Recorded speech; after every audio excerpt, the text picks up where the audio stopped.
welcome back to my channel. मैं मुंगाई Ben खले जो यो की पुंगी पम मखाई असम गए को तो ना सुरा रंता चलो क्या चलो पाजी स्कूल चक रहा है पर मुंग तराम थे मखाई दा लोगो दा को नोंग जुबो कर चुदू रे केनम तोरी ने नोंग जुबी रखता बा हाँ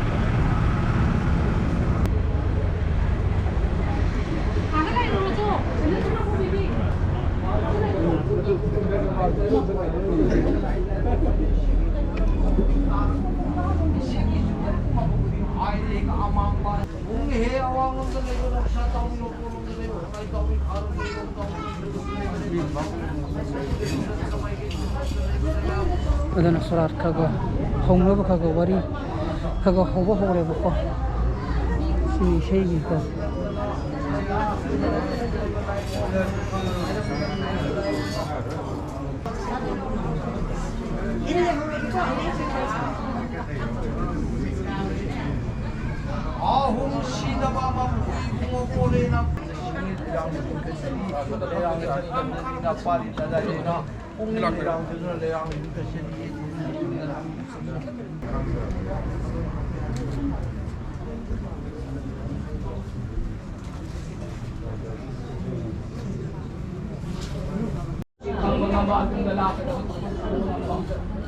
Parang may song ay po na nabo may song mami makamlang na hangad ay po Uli ko palgi ko bang ang hangang tali ng mamamlit ko niya ni mo bukang may Sibi kage makawana suning tau punsi maya isilili sa dalak nagapari ko nung shiba Nang ninapan niya mo isagon tong na namutay niya gitaway nagitudud hangena Anagi singile ram salale tau din heram palale Lui mong phong palhen bile pa menu zau matang pune magsisya masabang pune magsiluy ko man Ongin ko ko salin sa pay puro isida ba dong na mapu na hay salayin sida ba ko ba Malay meren sida bis Hoy ni na malay tay pan puro ni thak lekaron kana nalay na nabas abas sunday mo Amoy mawat kami ani Dalay mo ko yung naibag tayo ng bulsiya Puro na matawari mo tamaramat na matuka Tayo ang imana magpamak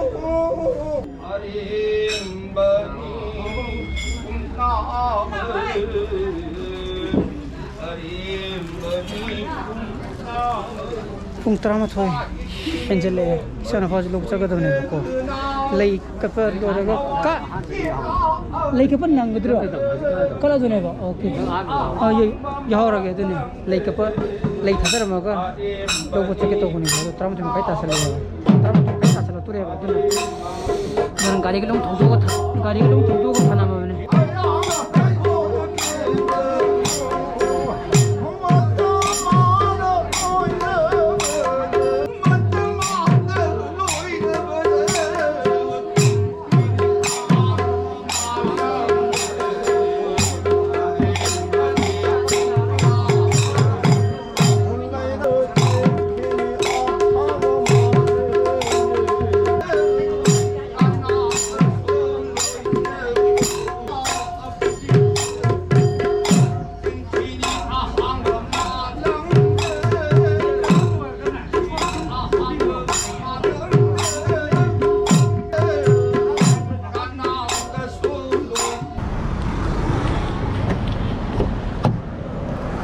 lei thada ba lei kar pa lo re trang se mini trang asa khare ko loi bukti yaw budi ya roi da ba nani chana pam ta lo budi lo trang se ma khade shuti tha du ni na ba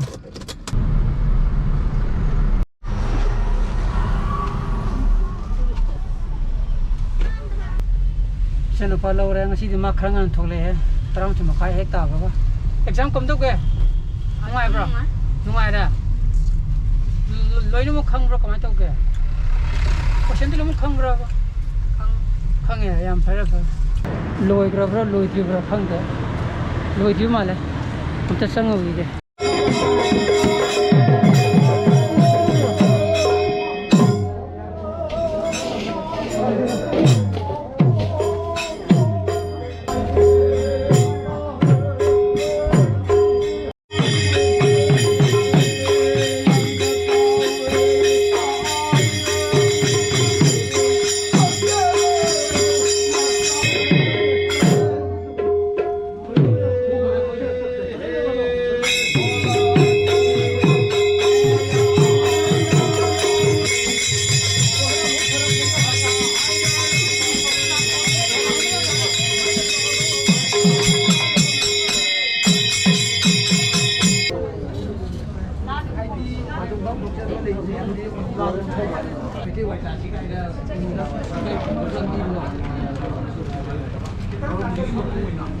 यावरी खर दिए तो पा आतो पोते no meaning कर P के यावरी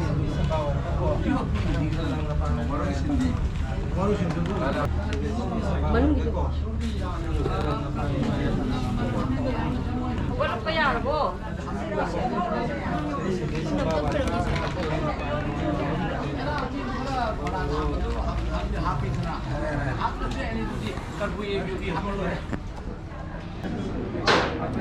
pung 12 minit tara sakre sarasu lore to masai san ko log roga hala ko dujun nang ne ko question le yoga nang ne nam phare nam mare pe ni nang ro ne khalo ro ne den hore na muk dang dang matang go muk tawraga ngoi lo re ne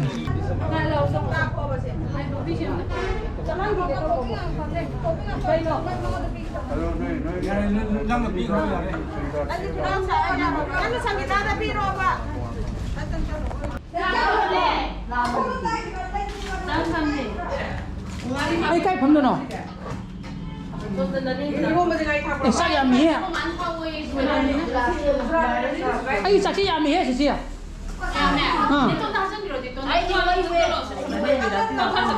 glass đi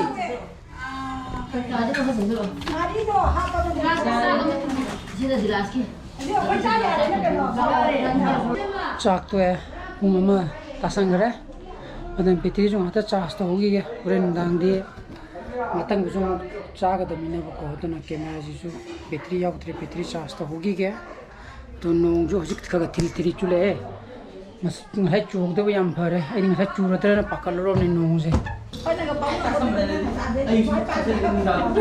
hai chila abu la akira lai ju tra amo na se chomni ha ya ya se ubri ona se ubra te Sakit ikut dua meeting dulu. Lagi.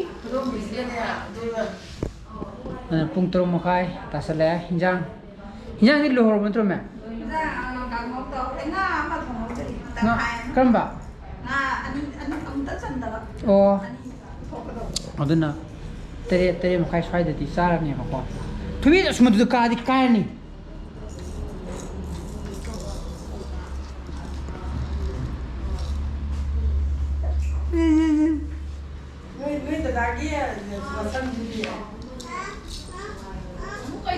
Bye bye. Mama say hi rồi. Ya đi ô tô bị chồng không? Ô tô bị chồng. Mà chỉ mà nào thì dẫn đi vậy đi. Handshake. đúng mà kia một khung cái chơi cái đúng không sẽ làm được ra đi mà gì asma kong je mot pa ngai ai di ma kha de ge tan ko ko so na Pechala somda sarugi kanda. sampai kan dekwa Adana somda sarugi ga. Kiam wali bno kiam kena to me yem me boko.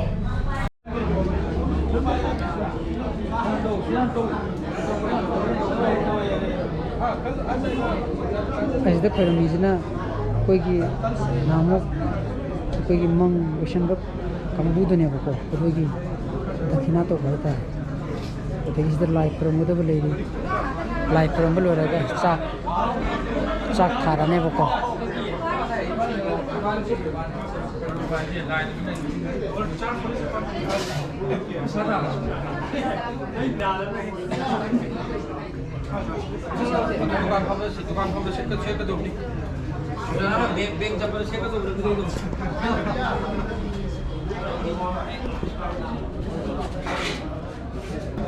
ꯆꯥꯛꯇꯣ ꯁꯤꯗꯨꯝ ꯊꯝꯕꯁꯤꯗꯤ ꯑꯗꯨꯅ ꯐꯔꯅꯤ glass ꯁꯣꯝꯗ ꯑꯥꯎ ꯁꯤꯗꯒꯤ ꯌꯦꯡꯕ ꯅꯨꯡꯉꯥꯏꯔꯅꯦꯕ ꯁꯤꯅ ꯁꯣꯝꯗ ꯈꯔ ꯆꯪꯃꯤꯟꯅꯕ ꯌꯥꯅꯤ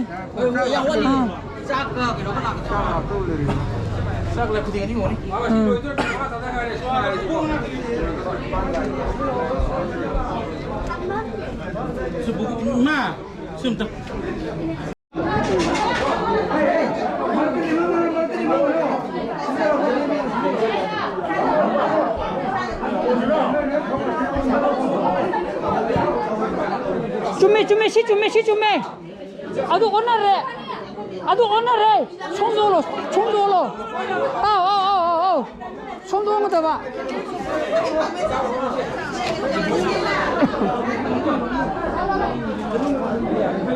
시좀 렘베잖아 아고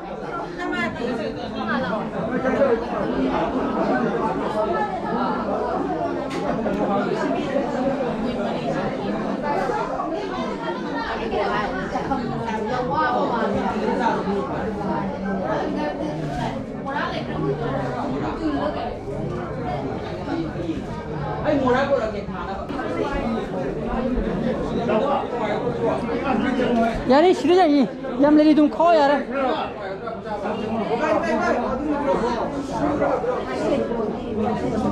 진짜 아홉 가당 잘라니 뒤로 좀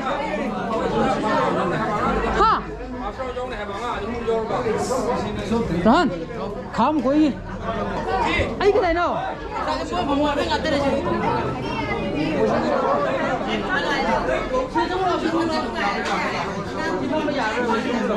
무슨 시험 보나 맞지? 소 그런 거 소리 그걸 그걸로 봐. 싸배야 봐. lao 그러 봐. ai đi làm thế 미야 소 또 배워 너 그래. 야야 짜로 야래 아무 범위로. 범비요 농안은 범위로 농안.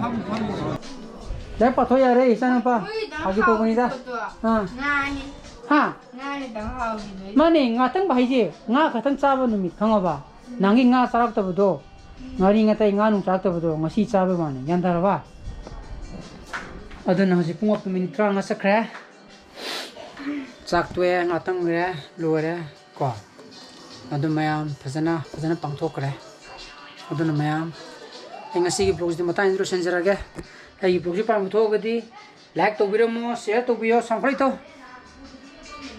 like to video, share to video, no views, or video, subscribe to video mo kung channel pa sa video. So please be safe and be healthy. Bye bye. Good night.